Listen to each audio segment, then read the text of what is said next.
Hello दोस्तों, आइए पुनः हम लोग एक बार अवकलज के बारे में जानेंगे। अब तक हमने आपको अवकलज के बेसिक कॉन्सेप्ट बता दिए हैं। अब थोड़ा हम अलग तरह के फलनों के बारे में जानेंगे और उसका अवकलज कैसे निकाला जाता है ये सीखेंगे।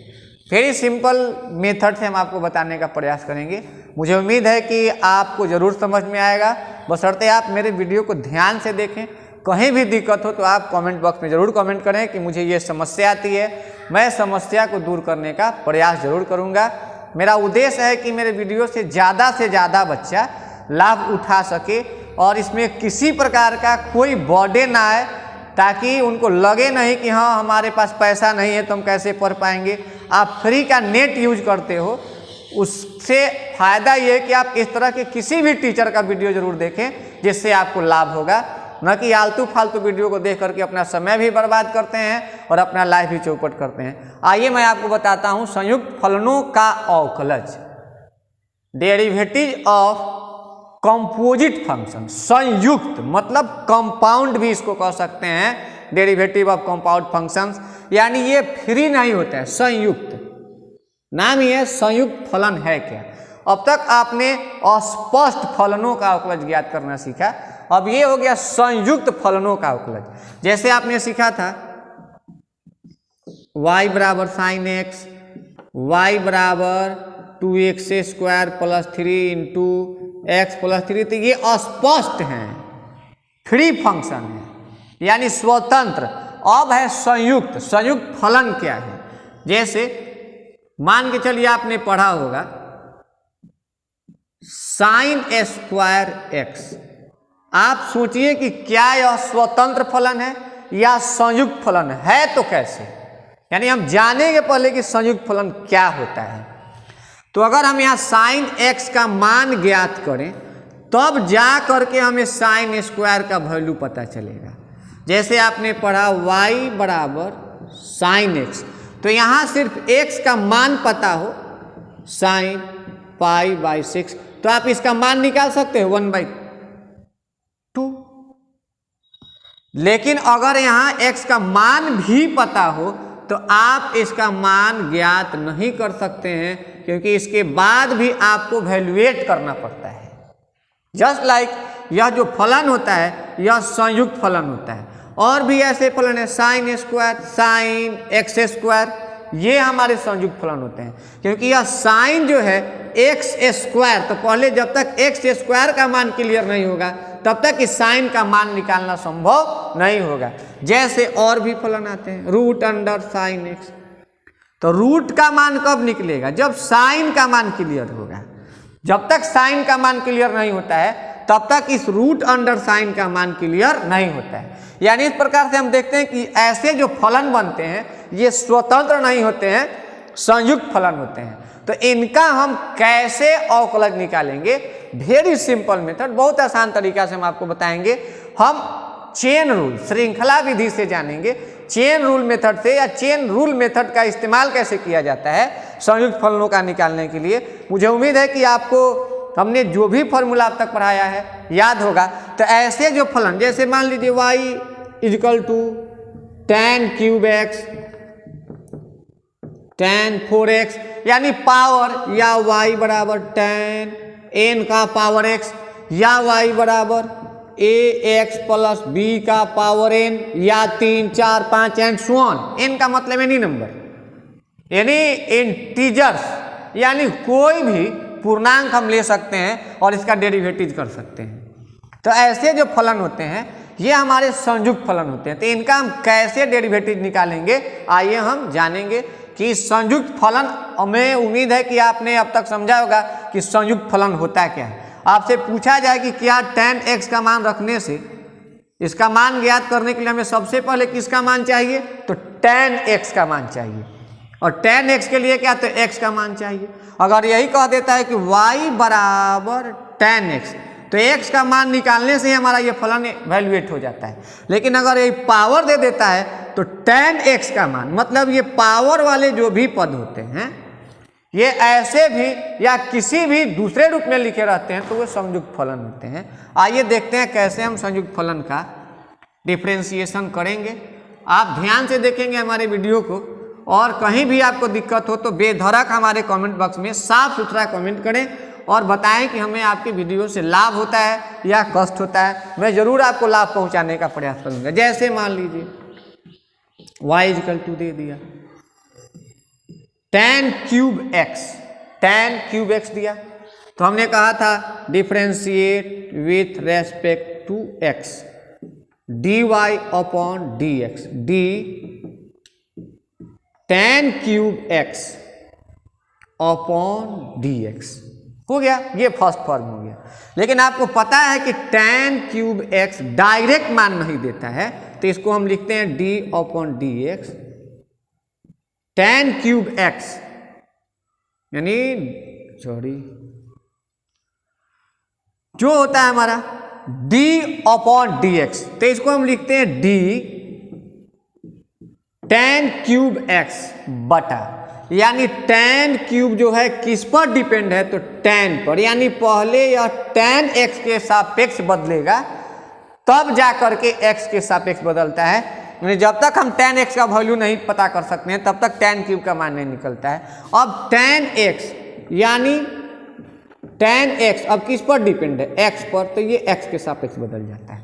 यानी हमने आपको यह बताने का प्रयास किया है कि tan क्यूब x का जो वैल्यू होता है वह बिना tan x का नहीं निकल सकता है। तो tan x के सापेक्ष tan क्यूब यानी इंटीजर जो भी पूर्णांक होगा घातीय रूप में, वह सिर्फ अपने फंक्शन यानी अपने निष्पत्ति के सापेक्ष बदलता है।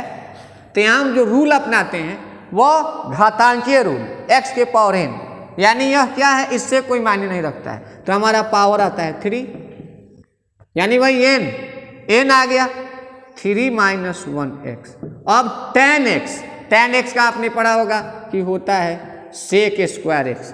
अब ये आ गया आपका 3 tan square x into sec square x। इस तरह से हम अस्पष्ट फलनों का, घातांकीय फलनों का आसानी से मान ज्ञात कर सकते हैं। जैसे दूसरा और भी लेते हैं हम, y दिया sine ax plus b x plus b, यानी साइन का डायरेक्ट मान नहीं निकल सकता है, इनडायरेक्टली, यानी अगर हम ax प्लस b का मान निकालते हैं तब हमें साइन ax का मान निकालना आसान होगा। इसलिए हम लिखते हैं differentiate with respect to x dy upon dx d sine ax plus b, यानी साइन किस पर डिपेंड है अभी, तो ax प्लस b पर, तो यहाँ लिखेंगे d ax प्लस b। अब आपको देखना है कि ax प्लस b यह किस पर डिपेंड है, तो यह x पर डिपेंड है। इस तरह से हम देखते हैं कि 2 स्टेप में हमारा फलन आसान हो जाता है। तो साइन का आपने पढ़ा cos ax plus b, sine का cos होता है। अब इसका जोड़ का रूप पर आ गया a इंटू 1 प्लस 0, यानी आ गया a into cos ax plus b, हमारा आंसर हो जाता है। आइए मैं अगर इन फंक्शनों को समझने में आपको दिक्कत हुआ तो बहुत आसान आपको हम बताने जा रहे हैं, बहुत आसान ट्रिक, जो किसी तरह का फंक्शन दिया हो तो हम आसानी से गिन सकते हैं। जैसे देख लीजिए, आपको मिला साइन रूट अंडर x, तो आप फलन को गिने। फलन को कैसे गिनेंगे, देखिए सीधा गिनिए या उल्टा गिनिए। जैसे एक साइन, दूसरा रूट, तीसरा x, यानी पहला फंक्शन, दूसरा फंक्शन, तीसरा फंक्शन। यानी यह जो क्वेश्चन है 3 तरह के फलनों से मिलकर बना है। जैसे देखिए, फिर वही differentiate with respect to x dy upon dx d sine root under x, यानी साइन किस पर डिपेंड है, रूट x पर। फिर d रूट x किस पर, x पर, x किस पर, तो x पर। इस तरह से हम 3 पार्ट में कर देते हैं। तो साइन का हमारा आता है cos रूट x का होता है 1 अपॉन 2 रूट x का 1, यानी 3 हमने जो गिना था 1 2 3, देखिए 3 पार्ट में आ गया। अब आपका आंसर हो गया cos रूट अंडर x बटा 2 रूट x। आप इसको कभी काटे नहीं, क्योंकि यह cos के साथ है और ये अलजेब्रिक टर्म। और भी आसान प्रश्न देखते हैं हम, y दे दिया cos साइन x, फलन गिनेंगे हम, पहला दूसरा, x तीसरा, x को गिने या ना गिने क्योंकि यह हमारा हमेशा 1 मान देता है। तो ये मेरा पहला फंक्शन, ये दूसरा फंक्शन। और पहले हमने जो बताया कि कॉस किस पर डिपेंड करता है, तो साइन पर, या फलन को गिन ले। फिर differentiate with respect to x आता है dy upon dx, d cos sine x किस पर डिपेंड है भाई, तो साइन x पर। फिर साइन x किस पर है, तो x पर। cos का क्या होता है, माइनस साइन, तो ये कन्वर्ट नहीं करना है, साइन के cos के साथ जो है वो रहेगा। फिर साइन का क्या होता है, cos x। इस तरह से हम संयुक्त फलन को जो वेरी सिंपल होते हैं, आसान होते हैं, उनको हम आसानी से बना सकते हैं। तो मुझे उम्मीद है कि आप इन छोटे छोटे प्रश्नों को अपने बुक से बनाने का प्रयास करेंगे, या मैं 2-3 प्रश्न आपको बोर्ड पर लिख देता हूं, आप इस तरह से ट्राई करेंगे कि हाँ ये फलन हमारा होता है या नहीं, साइन एक्स स्क्वायर प्लस 3।